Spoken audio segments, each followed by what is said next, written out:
Number 5 on this list is Tomas De Torquemada. This is a name that is often forgotten. Thomas isn't often talked about in the same conversations as some of the other people on this list. He didn't kill as many people as some of the other people here, but don't think for a second he wasn't as evil. Had he the means to do so, he assuredly would have killed far more people than he did, and he still killed a ton. Next, Luxury writes, the first Grand Inquisitor Tomas de Torquemada was a religious zealot. Like many in Spain during the 14th century, he believed Catholicism was the one true religion, and anyone who disagreed had to be punished. The Spanish Inquisition was established to help combat heresy, but actually helped solidify those in power who ruled through fear and violence. De Torquemada was one of the nastiest members of the Spanish Inquisition who used brutal torture methods to get confessions from prisoners. He was also responsible for burning thousands of non-believers at the stake. It wasn't even enough for you to convert to Catholicism, this guy would still come after you even if you did. If he thought you converted because of fear or some other reason he deemed unfit,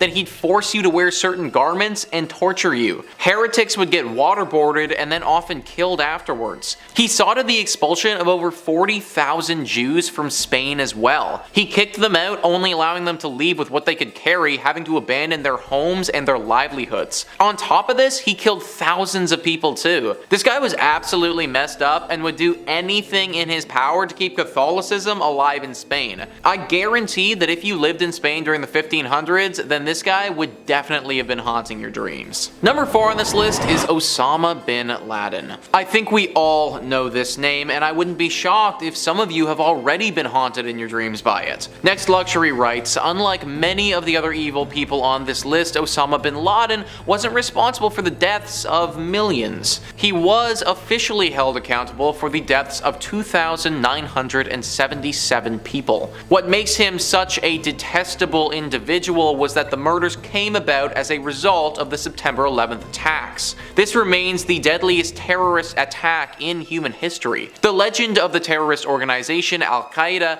Osama bin Laden was behind the planning of the horrendous attack on American soil. It took 10 years for the American government to find him, finally discovering him hiding out in a compound in Pakistan. An assault on the home was undertaken and bin Laden was shot on site, ending one of the longest manhunts and bringing some closure to those impacted by the September 11th attacks. This is the biggest terrorist attack in history that we are talking about here, guys. One that shook America and the entire world when it happened. I would have been too young to remember it at the time, but most people you talk to can remember where they were and what they were doing when they heard the news that this happened. I can't imagine having that much hate inside yourself to want to do that to so many innocent people. But that was what Osama bin Laden had. He was filled with hate. He ruined the lives of so many people, and for that reason, he has to make this list. Number 4, Bible John. Everyone on this list has a weird nickname. Everybody. I'm gonna tell you that right now. I'm just gonna spoil that for you. Coming up next on this list is going to be Bible John, who's got a name that is deceptively unassuming. Bible John was an infamous executioner who preyed on women in Glasgow in the late 60s. All of his victims he met at a popular nightclub, the Barrel and Ballroom.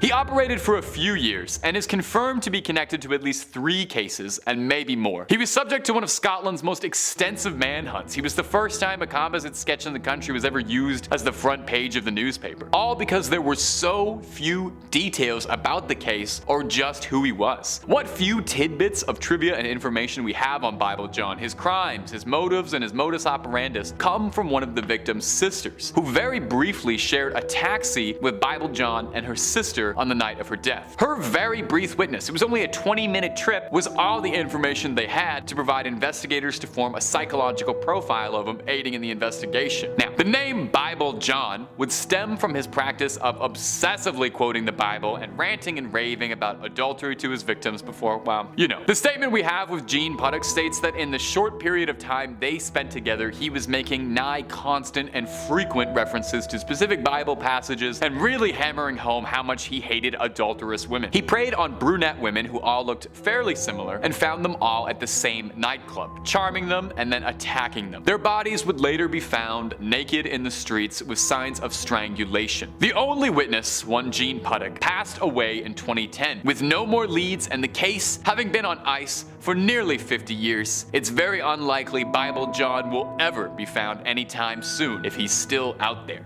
Number 3 on this list is Bernard Giles. Bernard Giles is currently serving several life imprisonments for killing 5 between September and November of 1973. He was only 21 years old when he committed these crimes and had a wife and a child at the time. He would get in his vehicle and drive around on highways looking for young women who needed a lift. These hitchhikers would get into his car, and before they knew what was happening, Bernard would strike.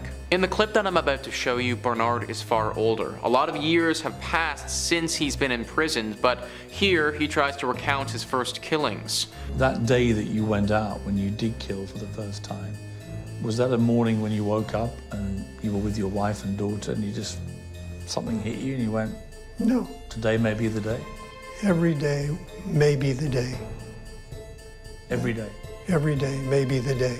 So there are multiple things about that clip which makes it one of the most chilling to me. I think what really gets me though is how he talks about every day being the possible day. Literally at any point, without warning, these serial killers could snap and then go on a rampage. And they don't even remember who it was that they killed. At least we know that Bernard Giles will be spending the rest of his existence locked behind bars. And finally, number 1 on this list is Adolf Hitler. I mean, you knew that he had to be here, guys. I feel like it would be wrong, honestly, to not include him on this list. Adolf Hitler is pretty much the unanimous selection when it comes to the most evil individual to ever walk the face of the earth. No single person inflicted as much terror on the world like Hitler did. Next Luxury says the German dictator was responsible for the deaths of over 6 million Jews and other minorities during the Holocaust. This alone puts him at the top of the most evil people in history. The leader of the Nazi Party, Adolf Hitler, was evil to his core. The Fuhrer of Nazi Germany quickly rose to power during the 1930s. He led with a combination of fear and anti-Semitism policies that resonated with Germans after the loss of World War I. Once in total control, Hitler initiated World War II, where he invaded Poland. For 6 years, he and his armies ravaged Europe, with Adolf Hitler indirectly responsible for the deaths of over 50 million people. He was an evil person who died like a coward after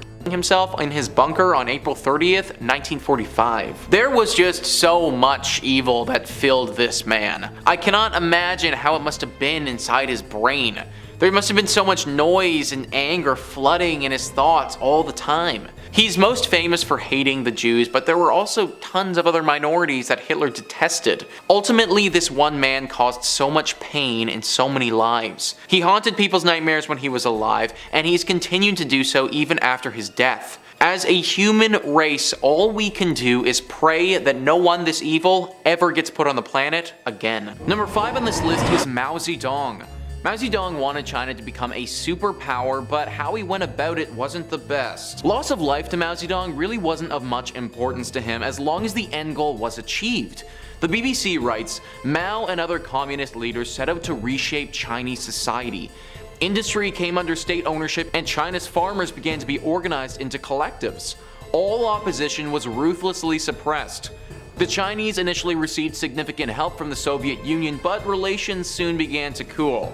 In 1958, in an attempt to introduce a more Chinese form of communism, Mao launched the Great Leap Forward.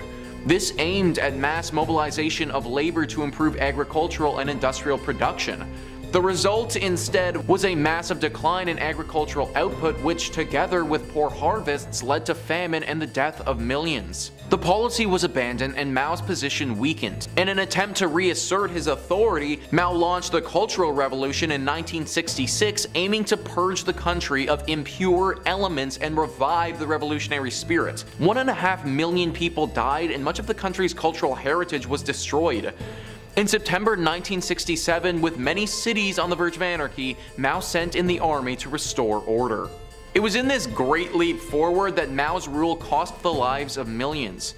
He wanted to change China into an industrialized nation and implemented tons of unproven agricultural methods. This dropped the food output significantly and led to the Great Chinese Famine. This famine is largely regarded as the deadliest man-made disaster in human history, so yeah, it was pretty bad. Unlike others on this list, Mao for the most part wasn't infatuated with the deaths of citizens. It was just a byproduct of his incompetency and horrible rule. Granted, we can't let him off too easily because he also didn't care that much to change his way of thinking. During his reign of power, it's estimated that 40 to 70 million Chinese civilians died through forced labor, executions, or famine. Number 4 on this list is Nero. We're throwing it way back with this one and going to the year 37 AD. That's when Nero was born and he lived until 68 AD. Only just over 30 years of life, but he did enough during that time to earn himself a spot on this list. Wikipedia writes, most Roman sources offer overwhelmingly negative assessments of his personality and reign. The historian Tacitus claims the Roman people thought him compulsive and corrupt. Suetonius tells that many Romans believed that the Great Fire of Rome was instigated by Nero to clear land for his planned Golden House. Tacitus claims that Nero seized Christians as scapegoats for the fire and had them burned alive, seemingly motivated not by public justice but by personal cruelty. This personal cruelty of his is widely documented and nobody was safe from it. One would think that your own mother would be on the do not kill list, but apparently not for Nero. To rid himself of any potential outside influences, he had his own mother murdered. He's said to have stabbed, burned, boiled, impaled people for his own personal pleasure. Couple this with the fact that he's said to have burned down entire cities while people are still inside of them, and you get a horrible tyrannical dictator who, I'm sad to report, actually did exist. Number 3 on this list is Pol Pot. Wikipedia writes, Pol Pot was a Cambodian revolutionary and politician who governed Cambodia as Prime Minister of Democratic Kampuchea between 1976 and 1979. Ideologically a Marxist-Leninist and a Khmer nationalist, he was a leading member of Cambodia's communist movement, the Khmer Rouge, from 1963 until 1997 and served as the General Secretary of the Communist Party of Kampuchea from 1963 to 1981. Under his administration, Cambodia was converted into a one-party communist state and went through the events of the Cambodian genocide. The Cambodian genocide is something that we don't learn about enough in history class. This genocide claimed the lives of at least 1.5 million Cambodian civilians from 1975 to 1979. 1.5 million is already a ridiculously large number, but it should also be noted that in 1975, this would have accounted for roughly a quarter of the entire country. Pol Pot and the party that he led during this time wanted to turn Cambodia into an agrarian socialist republic. At the time, Mao Zedong was in charge of China and Pol Pot went to him for advice on how to make this a reality.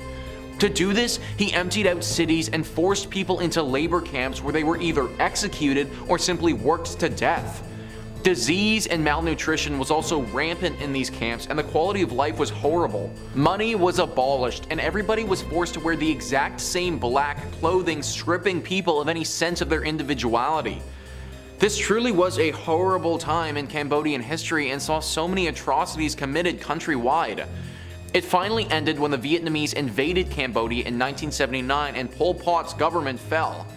He lived for roughly another 20 years though, finally dying in 1998. Number 1. The vending machine. When you were younger, did you ever hear about the urban legend of someone putting poison in candy or someone putting a razor blade inside of a chocolate or an apple or something and giving it out to trick-or-treaters? Probably have. I mean, I've even talked about it before in a previous video on urban legends. It's the kind of story that you'd hear on a playground and it would scare you and stick with you for life. You tell yourself that kind of thing only happens in the movies and no one in their right mind would ever go around poisoning unsuspecting people. But that's perhaps because you've never heard of this case. The case of the mysterious vending machine criminal in Japan. This wave started in April of 1985. People around Western Japan, primarily in Tokyo, were dying under mysterious circumstances. The first victim died shortly after purchasing 2 bottles of a popular Japanese soda, Orinamen C. In the next coming weeks, there were 35 cases of mysterious poisonings, all tracked back to Orinamen C purchased at vending machines. At the time of the crime spree, the company producing Orinamen C had been running a promotion where their vending machines would give out a second bottle of the product after purchasing one, and the criminal took advantage of this fact, lacing bottles of the soft drink with a powerful poison, and he placed them inside or on top of the vending machines to deceive consumers into believing that they'd been a winner of the promotion and they got that extra second bottle. Shortly after, police issued citywide warnings across all vending machines to inspect each drink carefully to see if the seal on the bottle cap had been tampered. Of these 35 cases, 12 of them were fatal, making the Orinamen C tampering the deadliest product tampering case in history. Police had absolutely zero leads, and the nature of the crime made it incredibly difficult to track down, as the bottles had been dispersed seemingly randomly across Western Japan. As well, there did not appear to be any greater motive, no intentional victims. There was nothing to link them together, as the victims that had all been afflicted had been completely random. Police had suggested, though, that they think the suspect was a single agent acting alone, who had meticulously planned the crime. A psychologist suggested possibly that the crime was carried out as a response to Japan's orderly and aggressive work culture, and that this was a lashing out by hurting unsuspecting people that the victim would never have to face. They would get a sense of rush and control, but never have to directly deal with the consequences. Whoever was behind the Orinamen C tampering spree was never caught. There were cases across Tokyo afterwards police suspected might have been copycats. Coming in at number 5, Michael Taylor. It's 1974, Yorkshire, England. Michael Taylor, age 31, father of 5 and husband to Christine Taylor. Michael was a well-mannered and caring father and husband. Michael, like anyone, became depressed from a back injury, left him short on work and seeming a little odd and off. After seeking religious advice and a one-on-one session at a local church, Michael started having outbursts and acting aggressively. Puzzled, he sought one-on-one sessions which turned ugly. After apparently changing form and attacking Marie, a young religious leader helping Taylor and unable to remember anything, Michael and the church agreed that an exorcism was necessary. Father Peter Vincent and Reverend Raymond Smith met at St. Thomas and started. It got so violent, he was tied to the church floor. After hours in the middle of the night, the two had managed to exorcise more than 40 demons out of Michael, in which appeared around them as they exited. Violence continued, leaving only 3 demons remaining for the next day. After returning home from the first session, Michael was found now only hours later, naked, in the middle of the street, covered head to toe in blood. Michael had returned home, to which then his wife and family dog lay dead as the police arrived in the AM. His wife, missing her eyes, tongue, and skin from the front of her skull. The dog, torn limb from limb and spread around the home. He was arrested soon after for the death of his wife. Michael had this to say about his late wife in court, quote, "I am released. I am released. It is done. The evil in her has been destroyed." Yeah, that was definitely a vessel for him. He was acquitted on psychological conditions, and jury found that he met his breaking point during the exorcism that night. He was acquitted on insanity and remained in and out of facilities until he passed in 2013. Number 4, David Berkowitz. New York, 1976, and the police were busy on the search for a man shooting couples in the New York area, which had started to become a citywide phenomenon that summer. Brunette women with long hair frantically cut and dyed their hair blonde in fear. The .44 caliber killer was the title the press gave David in his earliest of assaults. After losing his job, David began to experience psychotic episodes and claimed that his neighbor's German Shepherd had begun talking to him and eventually explained to David that he was a demon. He took the name after the pet's owner, Sam. It was this dog who ordered the killings by David and claims that the pet coaxed David into killing. David used this summer to shoot 8 people, resulting in 6 lives and the stabbings of 2 others. Using his .44 caliber bulldog revolver, David sent police on a wild goose chase around New York City with handwritten letters, David mocking the detectives with cryptic messages. Some of them explain who Sam is, and some of them explain what Sam does. Some mock police, saying that they are never going to find or stop him. David was finally arrested just hours before his next planned victim's visit. He applauded police in their ability to stop him, in the back seat of the car, laughing and cheering. Although David pleaded not guilty to insanity and pleaded guilty, expressing that he was coaxed by the demon and that it demanded him to kill for hell, He was sentenced to 6 consecutive life sentences with parole after 25 years. During the mid-90s, he amended his confession and claimed that he had been a member of a violent satanic cult that orchestrated the incidents as ritual murder and pleaded guilty to stabbing and attempting to murder others before the shootings had even begun. His letters are public and spine-chilling. Check them out. Real Riddler stuff. Quote, "I am the monster. I am Beelzebub. I am the chubby behemoth. Police, let me haunt you with this. I'll be back. I'll be back. Yours in murder, Mr. Monster." Okay, his violent spree led the legal system to create a new law called Son of Sam's Law, designed to create criminals from financially profiting from the publicity created by their crimes, which, at the time, he was basically a celebrity. He remains in prison to this day. Number 3, Herbert Mullen. 1970s again. At the exact same time, in the same area, police had 2 serial killers to keep up with, Herbert Mullen and Edmund Kemper. No relationship to each other or each other's cases. Mullen was a paranoid schizophrenic in and out of mental health facilities in California during his teens.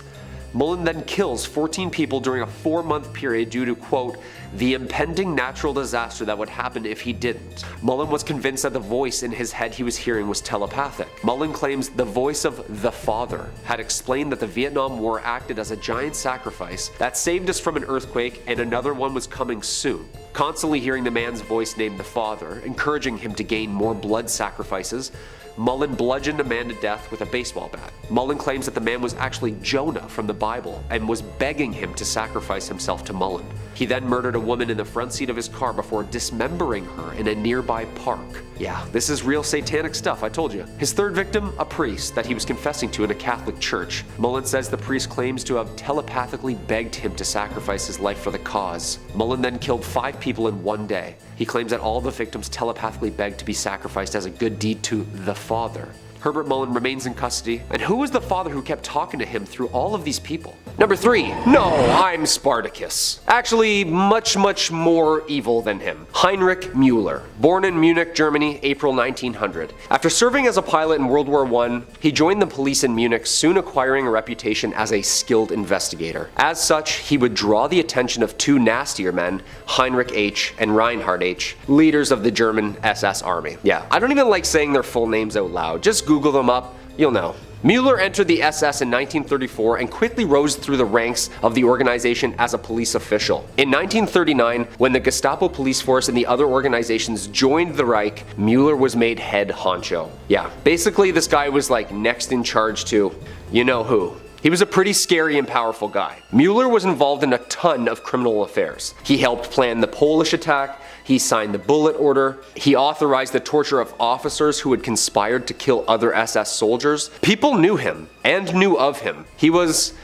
unfortunately, infamous and a huge deal. This is the weird part. When the Allies moved in and they arrested him, the man turned out to be another Müller. Okay. In fact, they couldn't find the Heinrich Müller, instead arresting many others of the same name. The head of the Gestapo wanted for crimes against humanity had vanished without even a trace.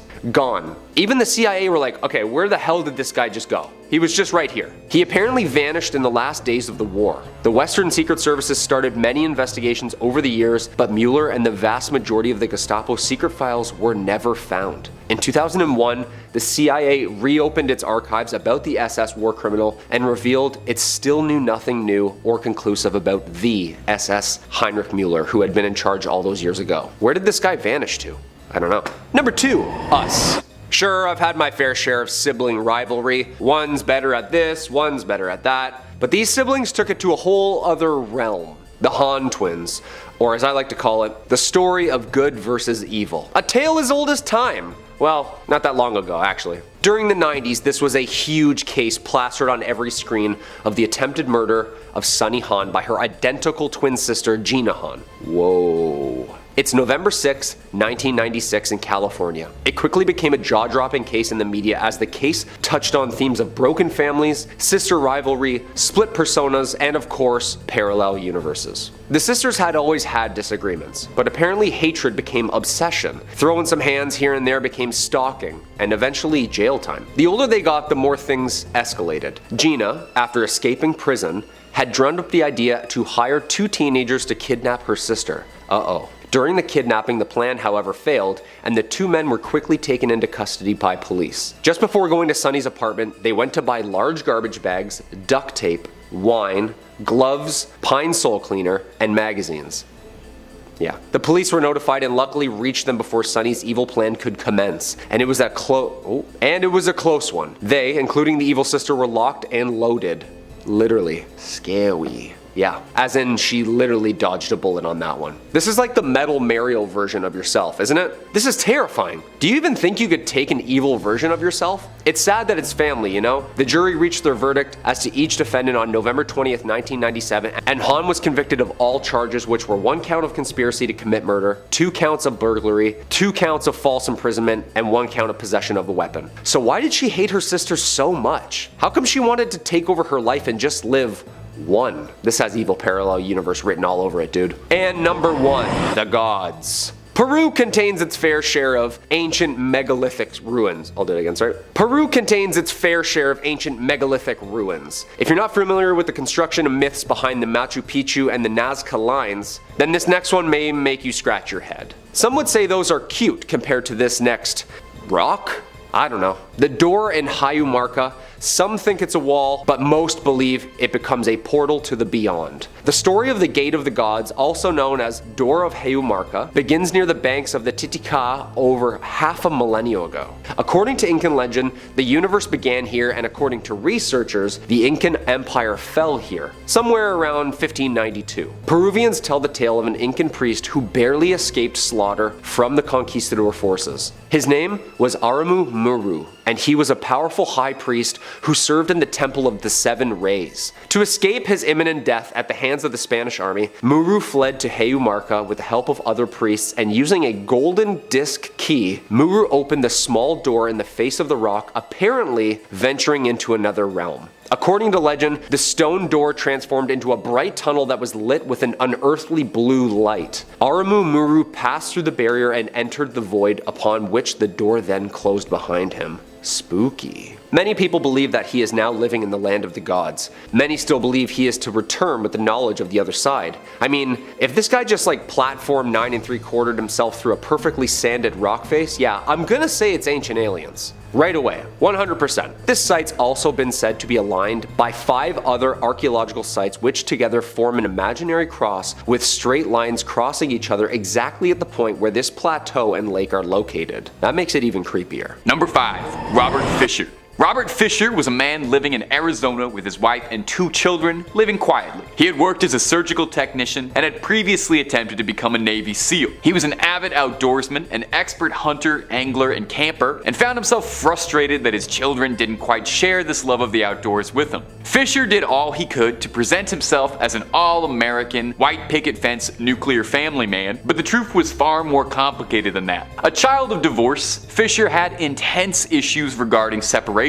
He and his wife fought constantly over everything, and reports from friends say that he was cruel, controlling, and manipulative to her during their marriage, refusing to let her decorate the house how she wanted, berating her constantly, and so forth. As well, he didn't socialize much outside of his family and was described as a loner. In late 2001, his wife Mary Fisher had had enough, and after nearly 20 years of marriage, was planning on filing for a divorce. On April 9th, 2001, neighbors would overhear a loud argument from the Fisher property. Later that night, the property would explode, burst into flames. Firefighters found inside the property the bodies of Mary Fisher alongside the Fisher son and daughter. Mary had been and the other victims slashed. Robert Fisher himself was not recovered at the site. Robert was thought to have set off the explosion in his own home intentionally as a way of burying his evidence and his tracks, and is thought to have fled entirely, hoping to begin again under a new identity. The thought process from police being he was terrified of Mary leaving him and afraid of repeating the childhood trauma of his mother's divorce. He saw fit to end the lives of his family rather than put them through that experience. Now, friends of Fisher had noted that there had actually been a pattern of worrying behavior before this. Allegedly, on one hunting trip after successfully bagging an elk, Fisher took the blood from the exit wound and smeared it all over his face. Another occasion describes him sneaking up on a family at a picnic to scare them by firing off shotgun rounds into the air, or an altercation in which he fatally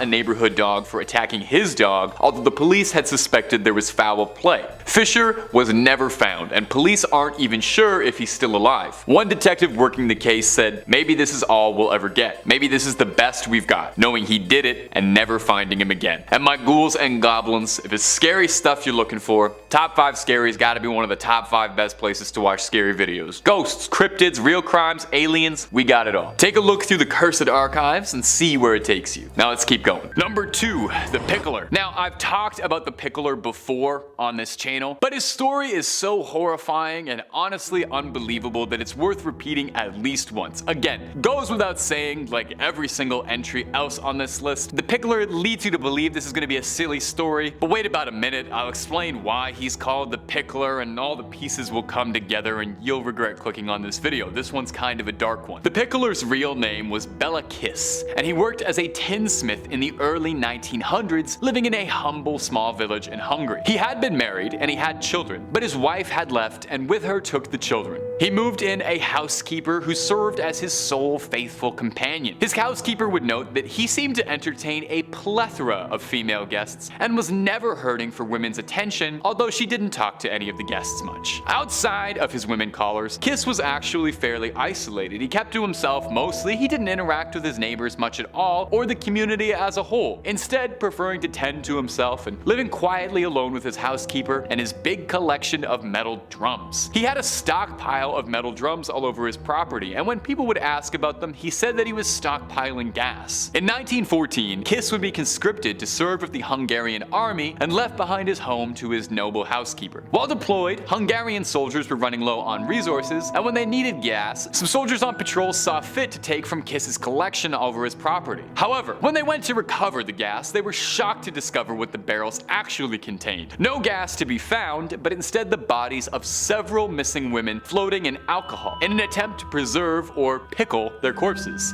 See what I mean? Not pleasant even remotely. There were 20 barrels in total, and inside each one was another missing woman. But perhaps most alarmingly of all of this is that they appeared to have been drained of their bodily fluids with punctures in the neck, which sounds made up. As if this guy wasn't scary enough, there's also the very real possibility that he might have been a vampire. Now, upon this discovery, the Hungarian army immediately moved to try and locate and apprehend Berkowitz, but discovered that that would prove quite difficult, since he had both a very common Hungarian name at the time, and he was also deployed in the middle of the largest conflict the world had ever seen at the time, and was just one more face in a green uniform. Somehow, Kiss learned that he was being pursued and faked his death by leaving behind a corpse in a hospital that had his ID. Kiss fled and was never seen in Europe again. A few scattered sightings would report him throughout New York, but he was never found and eluded capture for the remainder of his days. It's unlikely he's still out there, but you never know. Number 2, the Freeway Phantom. The Freeway Phantom was the self-given nickname of a serial criminal around Washington, D.C. who has never been identified. He first made himself known in the early 1970s, seemingly taking a page out of the Zodiac's coded puzzling handbook. The Freeway Phantom taunted the police with cryptic messages and puzzles teasing his capture. 18-year-old Brenda Denise Woodard was found dead in November 1971 with a note inside one of her coat pockets. The note read out as follows: "This is tantamount to my insensitivity to people, especially women. I will admit the others when you catch me if you can. Signed, the Freeway Phantom." The name happened to catch on. There are a few criminals who offer to write their own monikers, but clearly the Freeway Phantom had a brand in mind. Over the course of a 17-month period, 6 similarly aged young black women were found all along the highway, all missing their shoes and all showing visible signs of trauma. Police had been working on what they thought had been promising leads, including an investigation into 2 former police officers who were being convicted of a separate crime. However, none of these investigations ever turned up anything concrete, leading the FBI to take charge of the case in 1974. However, it was around this time that the trail started to go cold, and no more deaths following the Freeway Phantom's MO appeared, luckily. Although tragically for the victims' families, no justice would ever be found either. The investigation is still active in some aspects in Washington, D.C., although, given that it's been 5 decades since the first victim was found, it's hard to think that any serious progress might be made on this case. Perhaps the identity of the Freeway Phantom will never come to light, but at the very least, it seems as if the brutal series of crimes had stopped. wiped. Number 3 on this list is Idi Amin. Idi Amin was a horrible individual who was brutal in every sense of the word. He overthrew the government in Uganda in 1971 and was in power there until 1979 when he was finally ousted. During his time in power, he showed the world just how horrifically evil he was. History.com says, once in power, Amin began mass executions upon the Akoli and Lango Christian tribes that had been loyal to Obote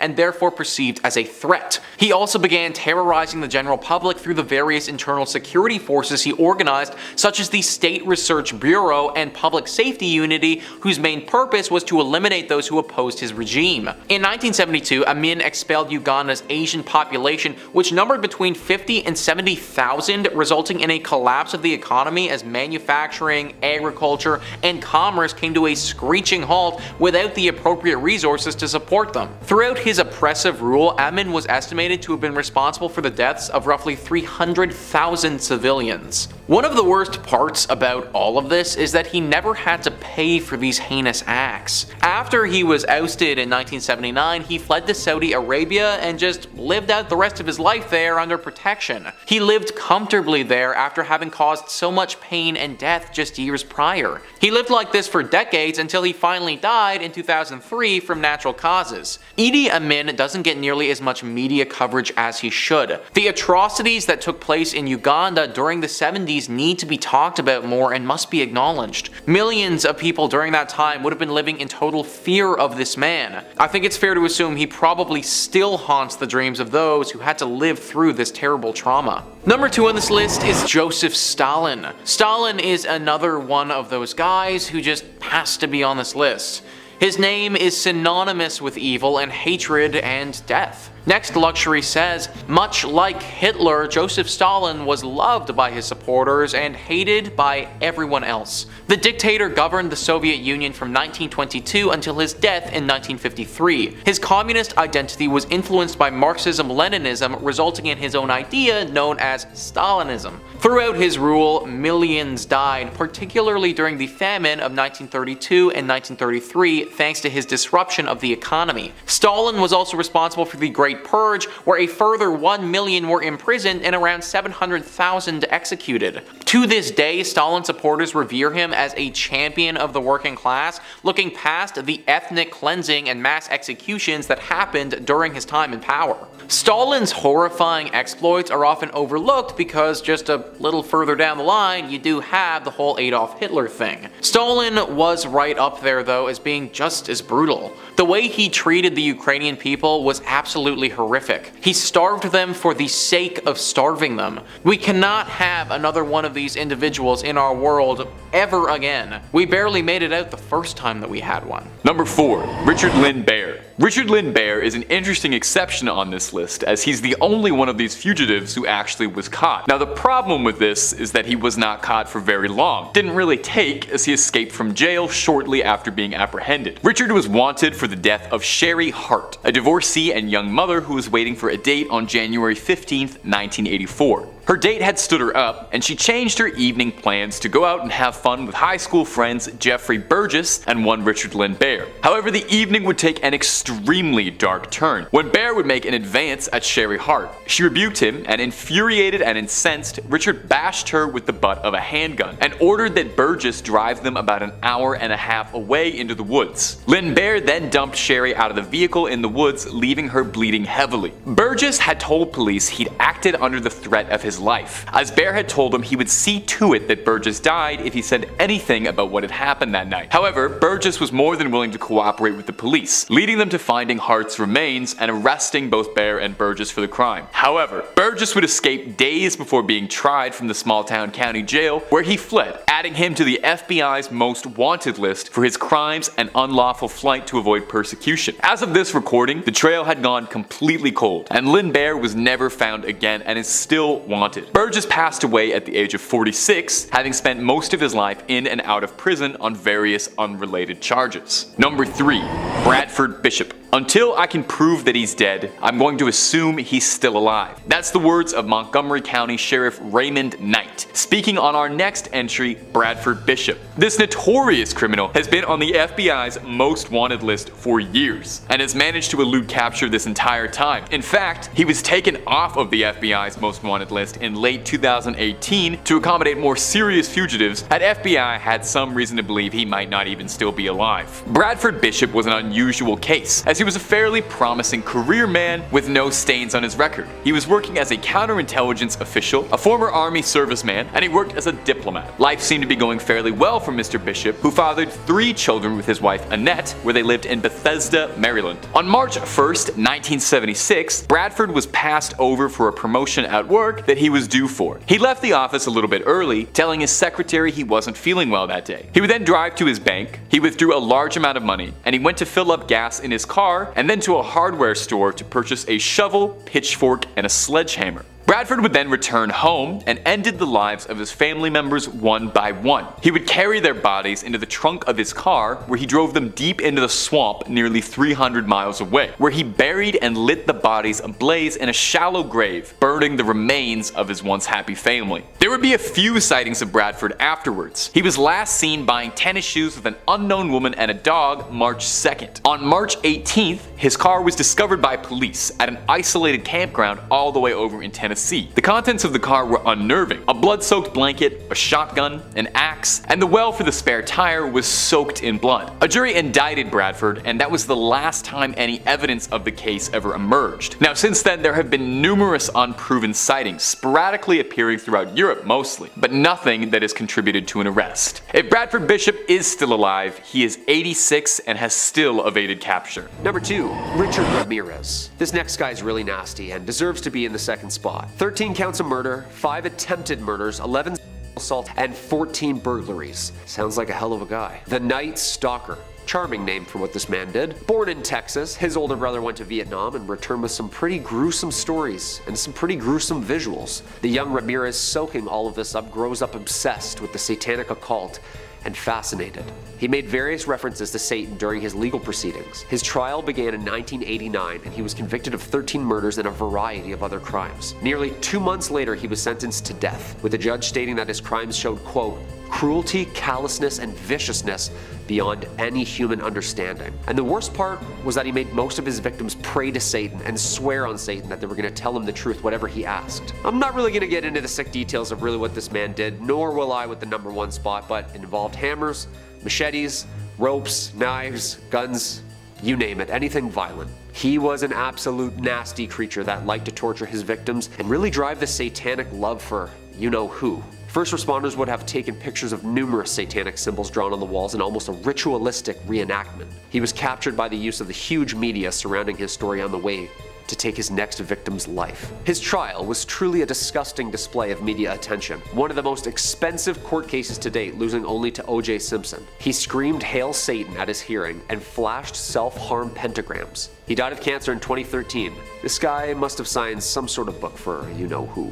Coming in at number 1, Charles Manson. Okay, so most of us are all familiar with this man and his famous case amongst American pop culture. Ramirez was said to have been a copycat of this man, and I can see why with all the satanicness. California in the late 1960s. A criminal, musician, and a victim of LSD studies, Charles Manson would go on to start and lead the Manson family cult. A small religious group with unclear motives but lost souls and a ton of drugs, and a father to now a family. In summer 1969, some of the cult members committed murders in LA. Apparently, Manson had ordered his followers to kill the people who had lived at the address he had given them for their initiation. The murder of actress Sharon Tate and 4 others in her home on August 8th and 9th, including the La Biancas the next day. Another 2 victims. 4 members of the family committed the murders under Manson's instructions and satanic offering. Manson apparently heard voices that there was going to be a race war brought on by religious disputes, and that these killings were an offering to who exactly?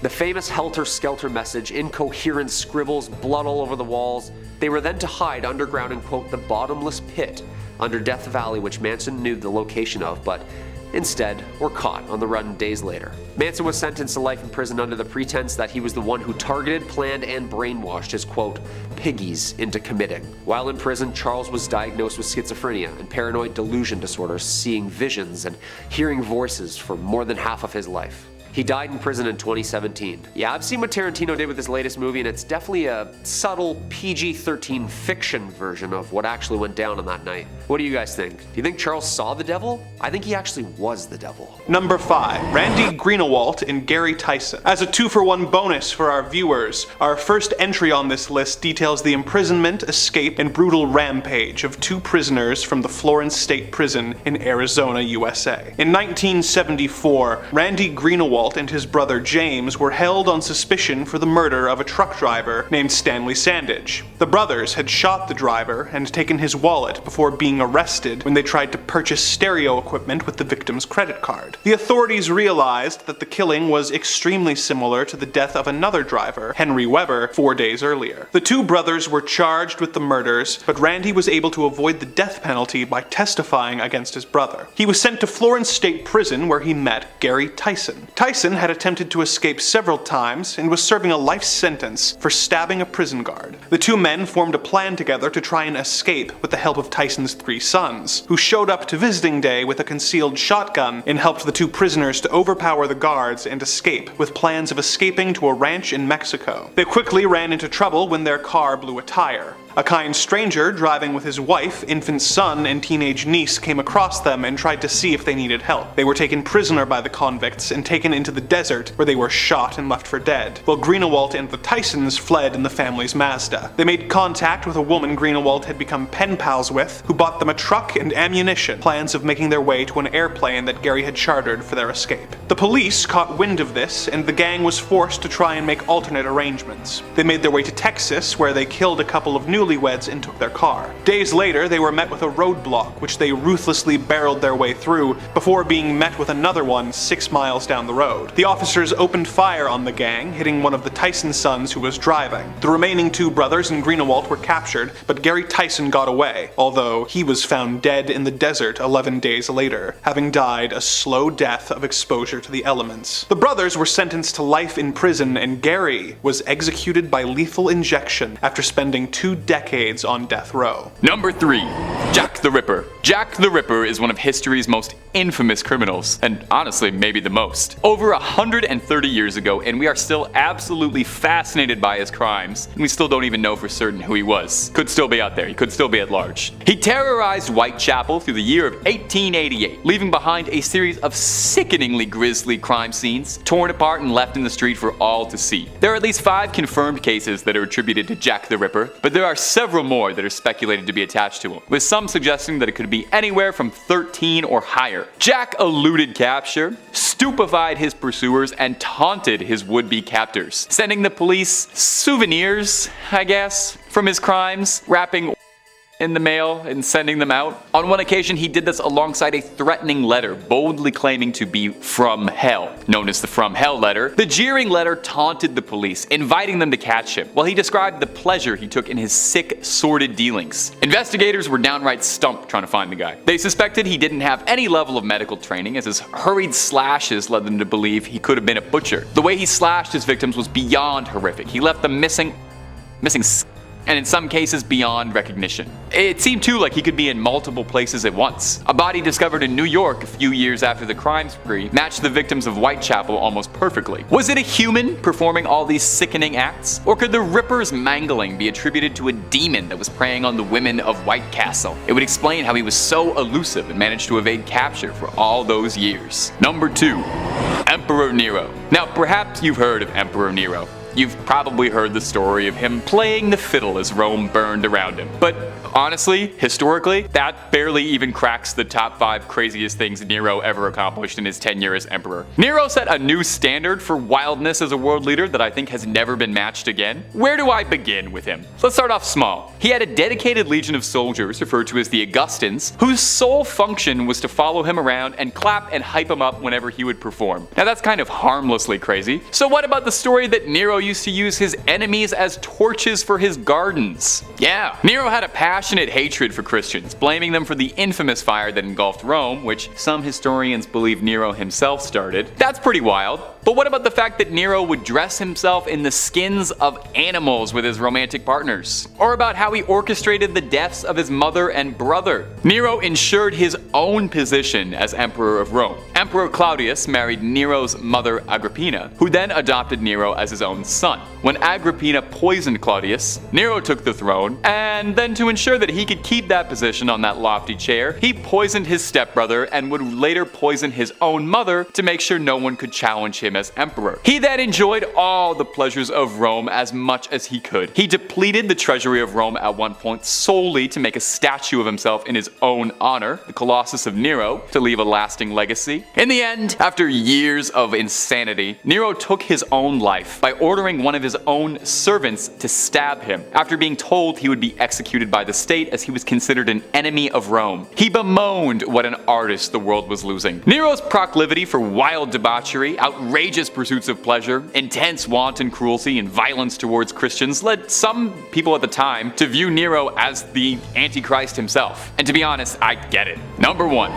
Manson. Charles Manson. The most infamous cult leader in history. And he might very well be one of the most famous criminals of all time. Charles Manson had a hypnotic level of control over his devout followers, leading them to a dark crime spree that would claim the lives of 35 people. Now, Manson himself never raised a blade to anyone that we know of, but rather used his domineering charisma to orchestrate the slayings down to the littlest details. He had a grim vision of an apocalypse where he believed there was going to be a race war and that his family needed to prepare for this. And part of these preparations was bumping off key celebrities he had a list of. Manson had dominion over his followers, giving them sacrament every day when in reality he was just giving them illegal substances to keep them impressionable. He banned glasses, calendars, watches, clocks, and anything that would ground them to the real world and made them more malleable to his will. Now, Manson and his family are host to a number of conspiracy theories. There's a very popular one saying that Manson himself is a product of the CIA's MK Ultra brainwashing program, and this is why he was so effective at controlling other people, and that the whole Manson family cult was a CIA op to destabilize the hippie movement. But another very prevailing theory is that the Manson family were Satanists, and they were part of a nationwide cabal connected with other dark crimes around the same time, like the Son of Sam. Manson's obsession with evil, his dark dealings, and complete control over his subjects do make him seem a bit like a modern-day Lucifer. Could Manson have had a supernatural level of control over people? Number 1.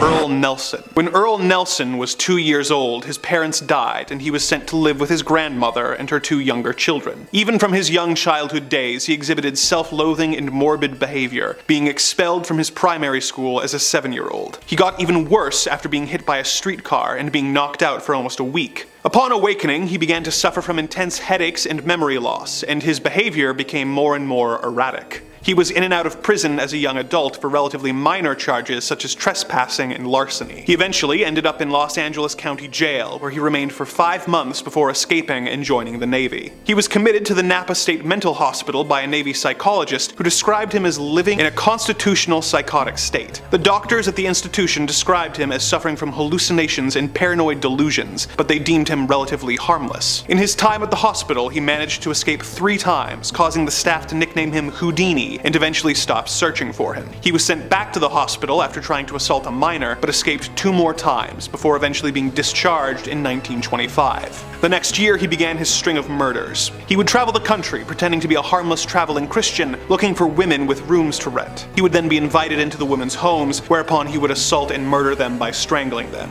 Not always in that order. A witness who saw him near the scene of the crime described him as a dark and stocky man with long arms and large hands, causing the newspapers to begin calling Earl Nelson the Gorilla Man, or the Dark Strangler. He managed to cross the country, killing at least 16 women, as well as 2 of their children, before making his way to Canada to avoid the growing manhunt. While in the country, he killed 2 more people before authorities were able to track him down and arrest him at a nearby train station. He escaped from the prison that very same night and boarded a train going south back into the States. The train happened to be carrying several members of the local police force, who recaptured him and took him back to prison. He was found guilty and sentenced to death. Although he tried tried to appeal this for reasons of insanity, he was hanged in Winnipeg in early 1928 at the age of 30 years old, after killing at least 23 people and having escaped incarceration on 7 separate occasions. Number 5. Grigory Rasputin. Grigory Rasputin, the Mad Monk of Russia, was a mystical healer who wandered Russia in the early 20th century. Now, I could do a plot summary of what Rasputin got up to, but honestly, Boney M did a better job than I ever will, so just alt tab out of this video real quick, listen to that song,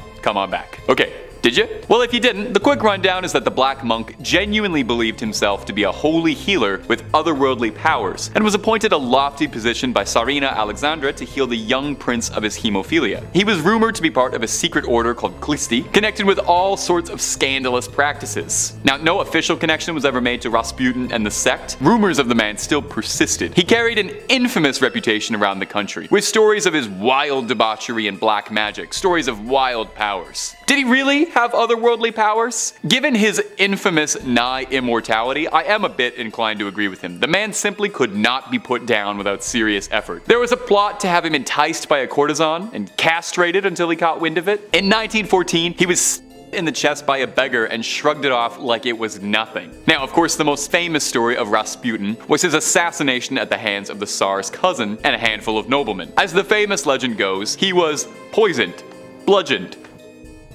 and drowned, and still that wasn't enough until he passed later in the day. Was Rasputin just Russia's toughest customer, built different? Or did he have some sort of mystical help from another world? We may never know. And are we having fun with the channel, my little freaks and creeps? Stay subscribed for more scary content every single day. Number 4. Vlad the Impaler. You know, with a title like Vlad the Impaler, it's safe to assume that the guy was probably up to no good, demon or no demon. Perhaps you've heard the legend that Vlad Tepes was the inspiration for Count Dracula, which should tell you even more if you want to judge of this guy's moral character. Vlad was a prince of Wallachia, an area that's now known as modern Romania. Vlad grew up in a very dark period of Wallachian history, coming up while the Ottoman Empire was setting its sights on just about everything good in Eastern Europe. Vlad was made king of Wallachia, but first he was deposed and exiled after an assassination plot on his brother and father. He would reclaim the throne in 1458 and quickly began a campaign of bloodlust to show the world he was not someone you should be messing with. One of his most infamous acts, and where the dubious title comes from, was after fending off an Ottoman invasion, he impaled 20,000 soldiers and left them as a grim forest of the damned. And some legends say he would eat dinner in front of this. Downright demonic behavior. There's some debate as to whether or not he really is the inspiration for Dracula, although of note is that beside his infamous sobriquet Vlad the Impaler, he went by the nickname Vlad Dracul, owning from his father's position in the Order of the Dragon, which translated to Dracul. There are also stories of Vlad washing his hands with the blood of his enemies, which I'm gonna be honest, that kind of sounds like something Dracula would do. It's worth noting too, no one really knows what happened to Vlad's body. We know that he was slain in battle, and that he was eventually put down after years of carnage, but his body or grave has never been found. Perhaps it's because it's still walking, or flapping. Whatever a bat does. Number 5, the Servant Girl Annihilator. I can't believe I just said those words. The Servant Girl Annihilator. I can't believe that's the real name newspapers went with to call this guy. I know not everyone's gonna be able to get a nickname like Jack the Ripper, but you can't go around calling criminals stuff like the Servant Girl Annihilator. You're just gonna inflate their ego. You're making him sound like he's a Dark Souls boss, or he's gonna be jumping in the ring against Hulk Hogan and the Iron Sheik. Anyway, sorry, I had to get this out of the way before we could talk about it. I feel like we just had to address this name. We couldn't just look at that and move on. And you know the wildest part? He doesn't even have the craziest name on this list. Okay, let's get into it. The Servant Girl Annihilator was the nickname of a brutal night stalker who preyed on the streets of Austin, Texas in 1885, a full 3 years before Jack the Ripper would stalk Whitechapel and steal all the fame and fortune in the attacking women at night community. Despite his name, he actually didn't exclusively target women. Unlike his British counterpart, Mr. the Ripper, the SVGA attacked men and women, although he mostly focused his attention on women, and they were all servant girls, which is where the name came from. He ended up slaying 7 women and 1 man, and critically injured 6 women and 2 men on top of that. All of his victims carried out the same way, attacking them whilst they slept in their beds, and then dragging them out into the streets when he was finished with them, usually with a sharp object such as a knife or a needle sticking out of the ear. There was a wild manhunt for the Annihilator, and it's said that in 1885 some 400 men were questioned and interrogated about the identity of the Annihilator. annihilated. Elected officials apparently refused to believe that it could be the work of one lone psycho, thinking there was a group of men committing these crimes together for Lord knows why. While several men would end up being questioned, no one was ever successfully linked to these brutal crimes. He was never caught, but an increased presence by sheriff's department and citizens forming an armed militia to protect the streets were a number 3, D.B. Cooper. Now our next entry, I would hesitate to call him as evil as the rest of some of these crooks, you know? Sure, he hijacked a plane, sure he held the entire plane hostage, and sure he stole $200,000 from the government, but that doesn't mean he's a bad guy. D.B. Cooper's case is one of contemporary crime legends, as all that I just described sounds like he would be FBI public enemy number 1, right? Like they'd be working round the clock to bust this guy, they'd have him within the week. He slipped through authorities' fingers, and to date, D.B. Cooper was never caught. We don't know if that was even his real name or just an epithet he was using for the plane. We don't know anything really too concrete about him. Depending on what your definition of success is, D.B. Cooper could possibly be considered one of the most successful criminals of all time. To get into the nitty-gritty of the details, on November 24th, 1971, a man using the possible alias Dan Cooper boarded a flight to Seattle, and almost as soon as it took off, he passed a note to a flight attendant indicating that he had a with him, and that he demanded that when the plane landed, he trade the passengers on the flight for $200,000 and 2 parachutes. That's a smart man. He didn't want to waste any of that money on parachutes. The note said that if anything funny happened, he would blow the plane up. They complied out of fear, and upon landing, he was given the money by local authorities. Cooper then seized the plane one more time, holding the flight crew hostage with plans to fly to Mexico City. But midway through the flight, Cooper pulled a little point break and jumped out of the plane with all the money with him. And that would be the last time anyone would have ever seen D.B. Cooper. The FBI chased him for years to no avail. Nothing was ever found. No body ever recovered. No suspect ever caught out of a laundry list of people of interest. Some of the bills were recovered, but that's the only piece of evidence. Now my absolute favorite theory about D.B. Cooper, and it's kinda out there, is that he's legendary cinema director Tommy Wiseau, and that this is where his fortune came from, as the man is shrouded in mystery regarding where his seemingly limitless supply of money comes from and his mysterious origins. Is it completely ridiculous and has no basis in reality? Yes, but it's also hilarious. Now as for any more likely suspects for Cooper, there were a couple of Special Forces veterans who lined up with physical descriptions who could have been capable of committing the heist, but no concrete charges were ever made, and to date, no trace was ever found. Number 3, the Doodler. Next on this list is the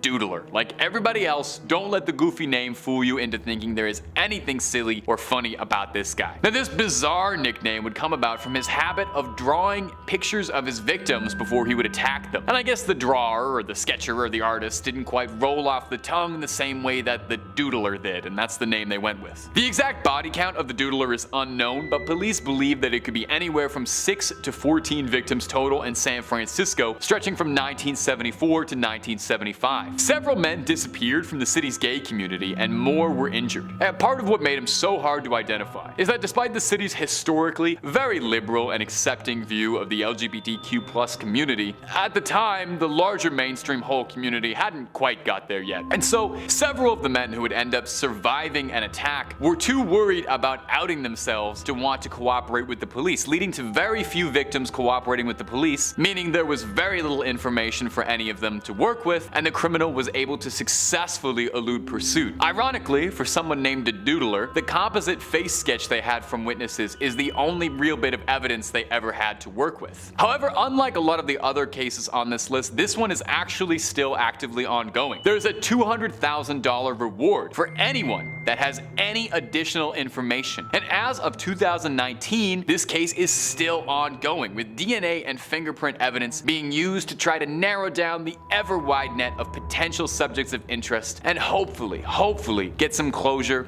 on a horrible chapter in San Francisco's history. Number 4. Lyda Southard, the Black Widow. While not all marriages end well, and some can accurately be described as unmitigated disasters, few have ended as poorly as the various marriages of Lyda Southard. But, for all her faults, no one can say she didn't take the vow of till death do us part seriously. Lyda married her first husband, Robert Dooley, in the year 1912. For a while, it seemed a good match, with Dooley's brother Edward joining them on their ranch in Twin Falls, Idaho, and the couple having a daughter named Lorraine 2 years later. When she was a year old, Lorraine suddenly died, having apparently drunk tainted water from a dirty well. Tragedy struck again later that year when Edward died of food poisoning. 2 months Months after that, Robert died of typhoid fever, and Lyda was left the only surviving family member. Fortunately for her, she had taken out life insurance policies on each of her family members, and had over $4,500 to try and start over after this tragedy. She soon married William G. McCaffell, becoming the stepmother to his 3-year-old daughter. When his daughter fell ill and died, the couple decided to move to Montana together, but within a year, William died of influenza, leaving poor Lyda a widow once again. Bad luck seemed to follow her wherever she went, with her next husbands, Harlan C. Lewis and Edward F. Meyer, both dying of sudden illnesses within 4 months of marrying Lyda. A relative of her first husband started to notice the pattern and had his family's corpses exhumed and examined, proving that all had died of arsenic poisoning. The other bodies showed the same results when tested, and Lyda was arrested before she had a chance to murder her 5th husband, Paul Southard, for the insurance money. She was sentenced to 10 years to life in the old Idaho State Penitentiary, where she remained as a model prisoner for the next 10 years. The guards eventually stopped watching her as closely as they should have, and in 1931 she managed to remove a bar from her prison window and use her bed sheets to construct a rope in order to escape. She remained at large for over a year until she was found in Topeka, Kansas, married to her 6th husband, Harry Whitlock.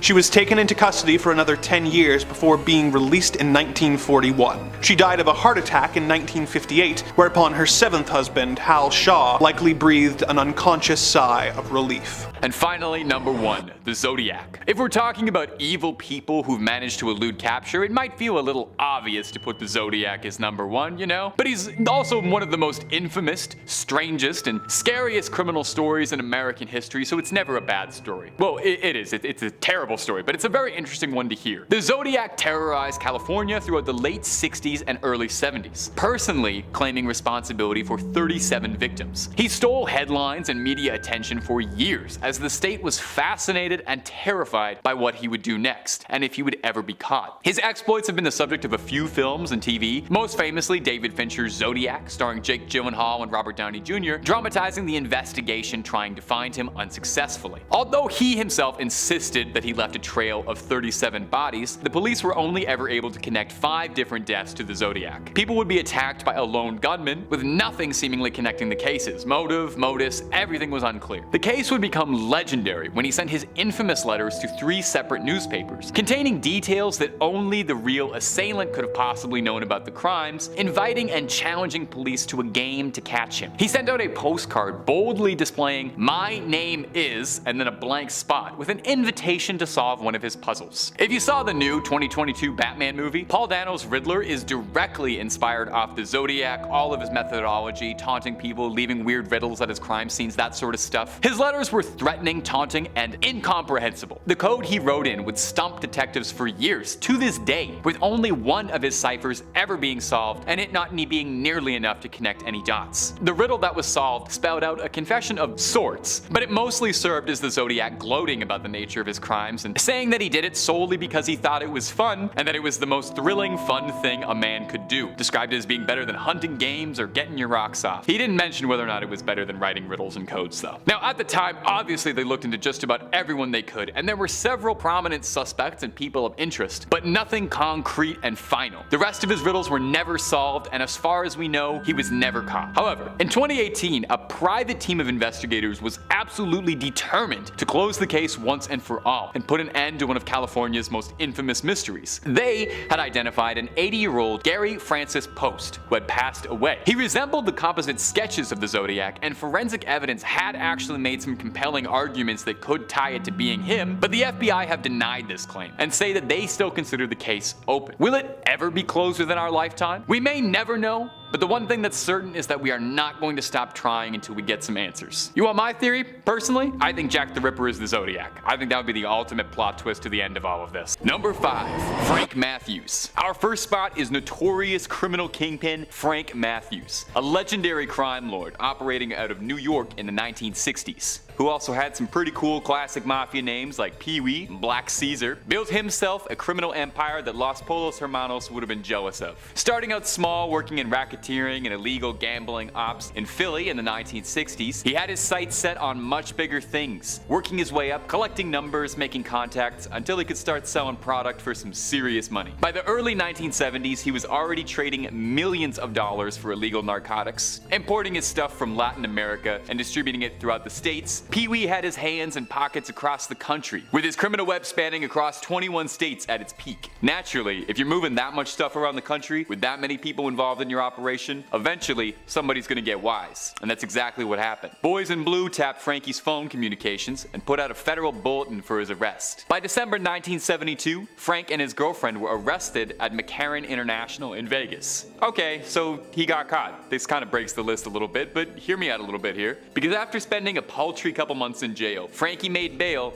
and quickly got out of Dodge to literally never be seen again. Now, there is some discrepancy as to what happened. The FBI suspects that he was taken care of by a major New York crime family for fears he may turn witness. But they did also post a bounty, a $200,000 bounty for finding him, so they suspected he might still be out there. No trace of him was ever found, no body ever discovered, and his story went cold. Is he sleeping with the fishes, or did he return to pull strings from the shadows? Or maybe he pulled a Saul Goodman and started managing a Cinnabon in Omaha, living life on the lam. Man, that's two Breaking Bad references in one point. I gotta spread them out a little bit more. We got lots more than awkwardly wedging in Breaking Bad references on Top 5 Scary. We've got the best horror content on the web at least twice a day, every day, so hit subscribe and stay spooked. Number 4, The Pickler. You know, at first glance, this is not a particularly threatening nickname. It kind of sounds like the absolute lamest Z-tier excuse for a Batman villain that you'd throw in as a warm-up before, you know, fighting the actual cool villain of that issue. Well, names can often be so deceiving because there really is not a lot that's funny about the Pickler once you understand why they called him that. He's maybe one of the most bizarre and macabre criminals I've ever read about. The Hungarian Bela Kiss lived in a small village near Budapest in the early 20th century. He lived with an elderly maid, but otherwise kept to himself, didn't have a tight circle of friends, but he did enjoy frequent female company. I mean, of course, with a name like Bela Kiss, makes sense. I gotta stop trying to make this guy sound cute because I'm gonna regret it in like 1 second. In 1914, during the height of the First World War, Bela left to fight with his country. Now, wartime sometimes necessitates borrowing resources wherever you can, and the Hungarian army was short on gas. On Bela's isolated property were dozens upon dozens of oil barrels all conspicuously laid out in his yard. Someone alerted the soldiers and they went to go borrow a cup or two, and were shocked to discover that upon cracking open the barrels were the bodies of several women floating in alcohol in a depraved attempt to preserve the corpses. Hence where the foul nickname The Pickler came from. See, it's not nearly as funny once you know why they call him that. 20 barrels, 20 missing women. That's somehow not even the scariest, craziest part of this whole story. The women had punctures in their necks and were drained of blood, which sounds completely made up that this guy might also have been a vampire. Now, the Hungarian army moved to seize Bela immediately, but tracking him proved rather difficult, as he had a fairly common name and was also, you know, he was in a war. Somehow, Bela was alerted that police had discovered his operation, and he left a corpse posing as himself in a military hospital and fled, never to be found again. Reported sightings popped up for a few years here and there. Allegedly, he moved to New York to begin a new life, but Bela eluded capture for the rest of his life. Unless he really was a vampire and is still out there, but I don't even want to entertain that possibility. Number 5 on this list is Edward Edwards. Edward Edwards, for those who don't know, was an American serial killer who did most of his killing from 1977 to 1996. He has 5 confirmed kills to his name, however he's suspected of several additional murders that were never solved. Edward always had an affinity to crime. In 1955, he actually escaped from jail and went around America robbing gas stations and was at large for 7 years. He became so well known that he actually earned a spot on the FBI's top 10 most wanted list at the time. He also refused to disguise himself during these robberies because he claimed that he wanted to become famous. Eventually, in 1962, he was found and brought in. He was sent to jail, but didn't actually spend too long there considering what he had already done. He was out on parole in 1967, which, as we'll later learn, was a horrible idea. The first known murders that Edward committed were in 1977 when he killed William Lavico and his girlfriend Judith Straub. They were both very young and he took them out into the woods and shot them both with a shotgun. 3 years after this incident, he murdered 2 people again. This time the victims were named Tim Hack and Kelly Drew, and instead of being shot, shot,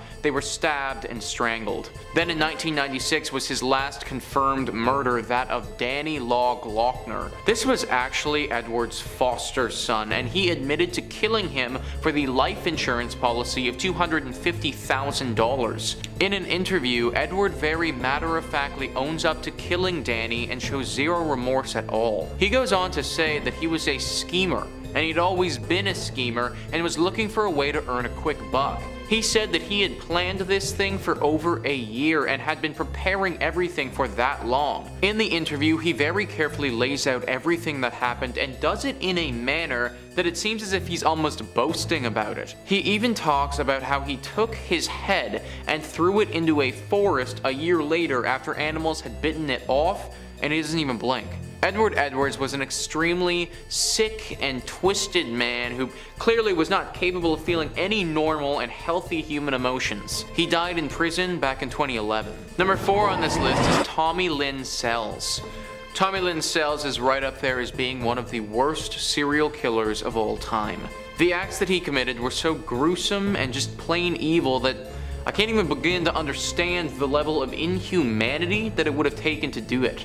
He was only convicted for one murder, which he received the death penalty for, but authorities believe that he committed upwards of 22. Tommy Lynn Sells was known for murdering mothers and their...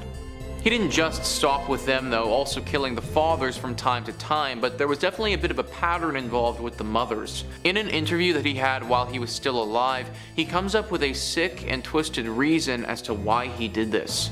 I know what I went through as a child. The nightmares, the drama, the reality of who I was and what was done to me. I never wanted that to happen to another person. Tommy Lynn Sells argues that he killed children to put them out of their misery.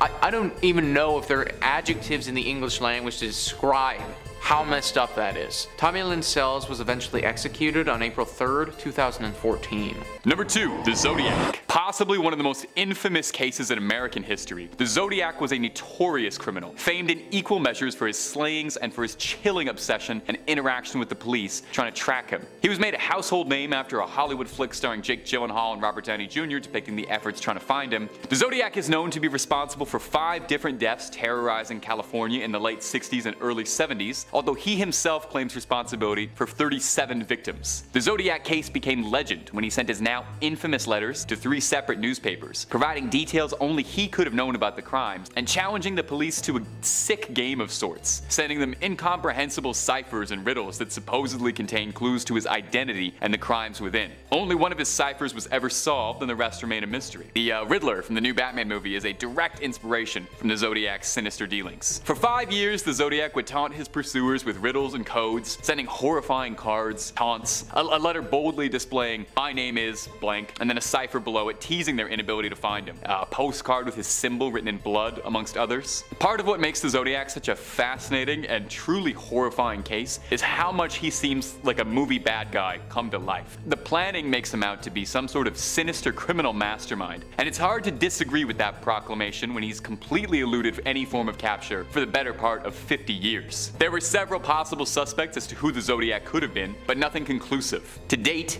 people are still trying to find the answer, hoping something new might come up to put that nightmare to rest. Number 1, Jack the Ripper. If you want to talk about evil that's got some staying power, it's hard to top Whitechapel's most infamous resident ever. 134 years avoiding capture, which means he could still be out there. The 18th century Night Stalker has held an almost supernatural-like grip over public interest since we first ever heard about the case, surrounding the brutal 5 slayings we know about, who knows how many more. Preying on women and using the cover of the night, Jack eluded, stupefied, and taunted the streets of London, leaving a disgusting trail of blood and gore in his wake, leaving victims looking like the aftermath of a butcher's. He seemed to take a sickening glee in his violent delights, mocking his would-be pursuers, sending the police threatening letters and even organs from his crimes. Jack is an almost modern mythical boogeyman, appearing across hundreds upon hundreds of works of fiction, TV shows, movies, video games, you name it. Assassin's Creed even tried to say he was part of the order. That's a little out there. There are some folk who offer that Jack the Ripper is the progenitor to all true crime fascination, which honestly kind of makes sense.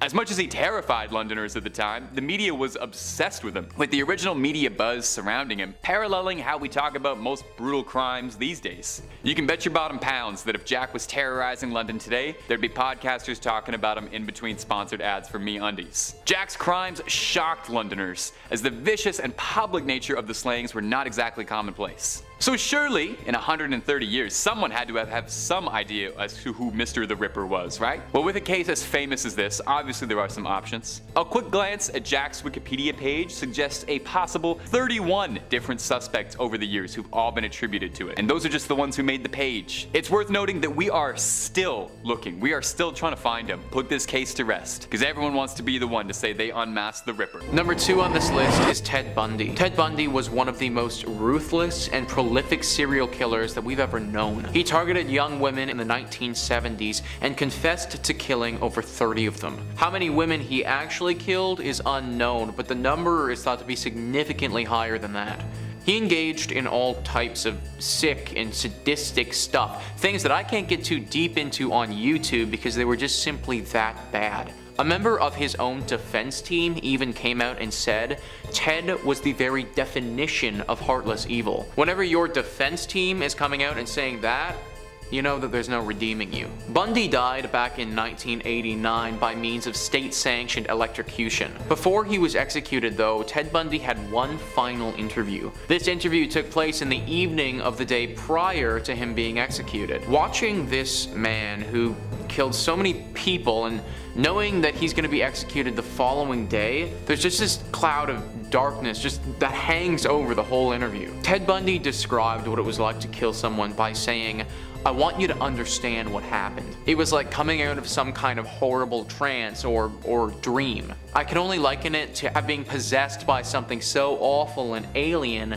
and then the next morning wake up from it, remember what happened, and realize that basically in the eyes of the law, and certainly in the eyes of God, you're responsible." Now everybody, he may sound almost remorseful in that little excerpt, but do not be fooled. This was a man who had intercourse with the dead bodies of the people he killed. There was truly not an ounce of good in this man at all.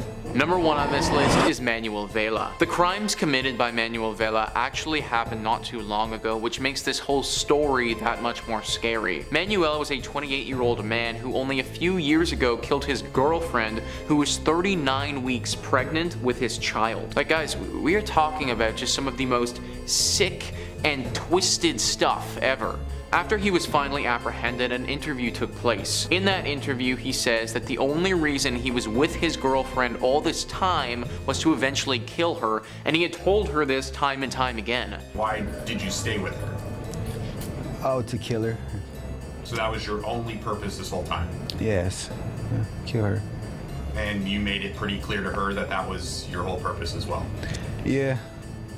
Told everybody, hey, I'm gonna kill you, right? I'm telling him to kill her. So apparently this guy had been telling her about this for years and was planning it this whole time. This is just some insane stuff that is honestly hard to break down. I have no idea how anyone could get to this place or what would cause something like this. Manuel Vela ended up taking his own life in January 2017. Number 2 on this list is Joseph Stalin.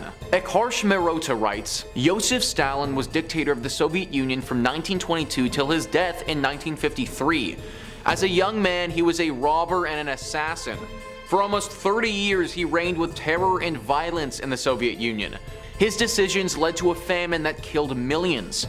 Forget enemies, he even killed families of people who were fond of him. Under his rule, more than 1.5 million German women were assaulted, and in all, he easily killed over 20 million people. He once said, "One death is a tragedy, 1,000,000 deaths is simply a statistic." Ironically, he was nominated for a Nobel Peace Prize in 1945 and 1948, and he died of a stroke in 1953. That famine that I just mentioned frankly does not get talked about nearly enough. Wikipedia writes, the Holodomor, also known as the Terror Famine or the Great Famine, was a famine in Soviet Ukraine from 1932 to 1933 that killed millions of Ukrainians. It was a large part of the wider Soviet famine of 1932-1933. The term Holodomor emphasizes the famine's man-made and allegedly intentional aspects such as rejection of outside aid, confiscation of all household foodstuffs, and restriction of population movement. As part of the wider Soviet famine of 1932-1933, which affected the major grain-producing areas of the country, millions of inhabitants of Ukraine, the majority of whom were ethnic Ukrainians, died of starvation in a peacetime catastrophe unprecedented in the history of Ukraine. Since 2006, this has been recognized by Ukrainians and 15 other countries as a genocide of the Ukrainian people carried out by the Soviet government. This was a famine that could have been prevented or dealt with, but just wasn't. It was actually intentional. There are reports of survivors who said that soldiers would come to their homes and specifically destroy any food that they had there for no reason. Stalin truly was void of emotion, and it's sad that a man like this actually existed. And finally, number 1 on this list is Hitler. I feel like this one should really be a no-brainer, guys.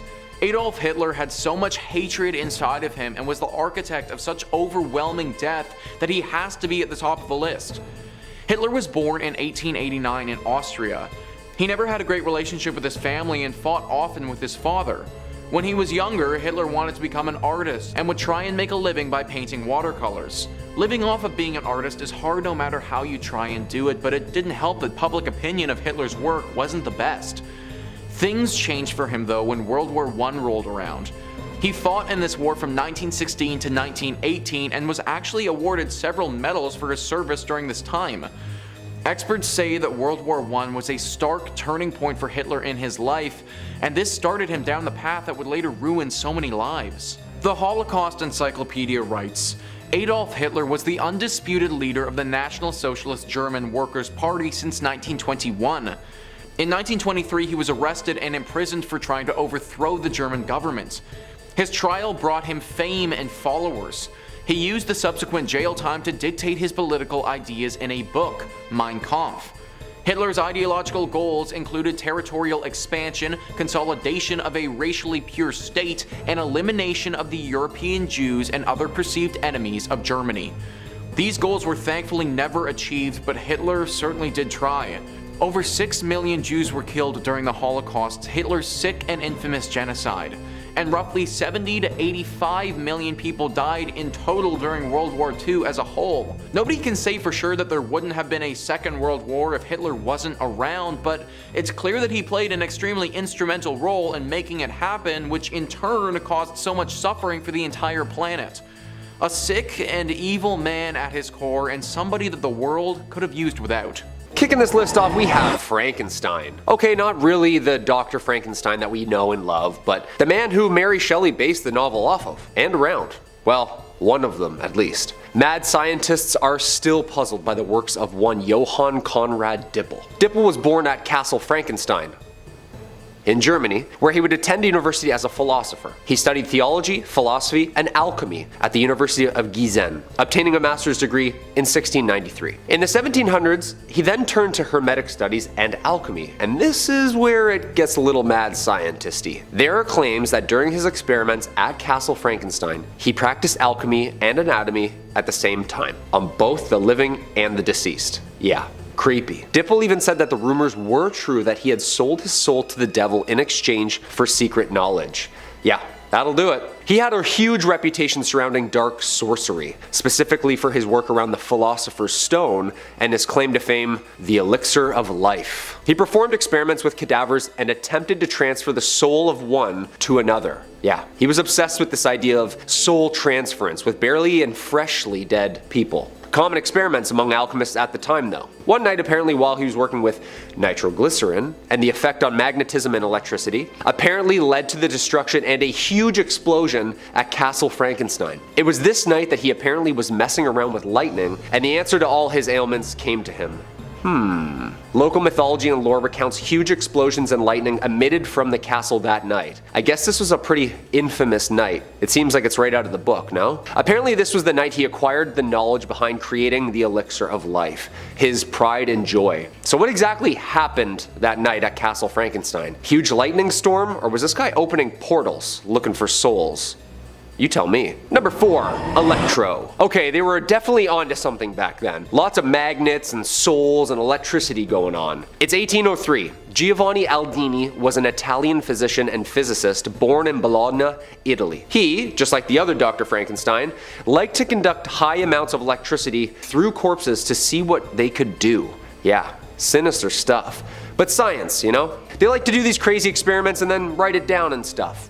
Lab coats, you know. I have a weak stomach. I could never have sat through these experiments. Since electricity was relatively new at the time, all these zany ideas from these mad scientists multiplied the more playing around with it. Soon, it became otherworldly. The obsession around electricity, magnets, souls, other realms, they were hypothesizing leading to some pretty evil stuff. In 1803, the fresh body of a murderer was pulled down from the gallows of Newgate Prison in London and taken to the Royal College of Surgeons for experimenting. There, before an audience of doctors and physicists, Giovanni attempted to breach realms and return the corpse from beyond the grave. Ooh, okay. Homemade batteries and magnets was used, which made the deceased muscles contort aggressively, and apparently his eyes even opened, looking around the room. Giovanni then stuck the rod where the sun don't shine, then made the whole body start to move about as if it had come to life. For years, he was the leading scientist in electricity and its effect on the body. Apparently, some claim that Aldini would even experiment on himself, pushing the limits and dialing up the voltage. Dude, this guy's Electro from Spider-Man. In recognition of his merits, the Emperor of Austria made him a Knight of the Iron Crown and died not many years later. And although he was unsuccessful at bringing souls back from the dead using electricity, I'm sure this guy experienced more than he shared. I wonder who has his journal. Number 3. Nikolai Zumagalia, the Metal Fang. Nikolai was born in 1952 in the Soviet Union. He went to railway school before being conscripted into the Soviet army. After his service ended, he tried to go to university or become a driver, but failed at both. He worked various odd jobs, including that of a sailor, a forwarder, an electrician, a bulldozer operator, and a firefighter. He spent a lot of this time fantasizing about and planning murders, committing his first in 1979 on a woman he had encountered traveling across a rural path. He committed 5 more murders that year, whose victims he then cannibalized, and may have committed more if not for the fact that one night he got extremely drunk and accidentally shot one of his co-workers. He was arrested, diagnosed with schizophrenia, and sent to a mental institution. He was released less than a year later, and he resumed his murders, committing 2 more. His 9th murder is what resulted in him being captured, as he had invited guests over to his home. He brought one of the guests into a different room, killed them, and began dismembering them with an axe. The other guests walked in on this and fled the scene before calling the police. They came to get him, but were so shocked at the sight of him that he managed to escape before being captured the next day. He was declared insane and incarcerated in a mental hospital where he remained for the next 8 years. In 1989, while being transferred to a different hospital, he managed to hijack the vehicle and escape. He was able to avoid capture for 2 years, killing at least 1 more person while at large, before he allowed himself to be caught stealing sheep. His hope was that he would not be recognized and could go to jail for a relatively minor offense. The story he gave the officers didn't add up, and a colonel familiar with the case was sent to check the situation out. He identified Nikolai, and he was sent back to a mental hospital where he remains to this day. Number 2.